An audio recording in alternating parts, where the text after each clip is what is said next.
নমস্কার বন্ধুরা, আজকে একটা ইউনিক রেসিপি বানাবো। তা দেখুন, এই পেঁয়াজগুলো আমি প্রথমে রিং রিং করে কেটে নিয়েছি। আমি দুটো ডিম ফাটিয়ে নিয়ে নিলাম, গাজর কুচি, ক্যাপসিকাম কুচি, লঙ্কা, পেঁয়াজ, ধনেপাতা আর টমেটো কুচোনো, লবণ আর গোলমরিচের গুঁড়ো, একটু বাটার দিয়ে দিলাম। পেঁয়াজগুলো আমি প্রথমে সাজিয়ে নেব। এবার এক হাতা করে ঠিক আমি এর মাঝ বরাবর দিয়ে দেব। এবার ঢাকনাটা দিয়ে দেব, একটা একটা করে সবগুলো উল্টিয়ে নেব। একটু চিজ দিয়ে দেব। বন্ধুরা, এই দেখুন সম্পূর্ণ কমপ্লিট আমাদের তৈরি করা।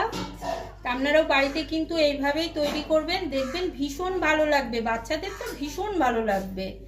ভিডিওটা ভালো লাগলে আমাদের লাইক, কমেন্ট, শেয়ার করে আমাদের চ্যানেলটিকে সাবস্ক্রাইব করবেন।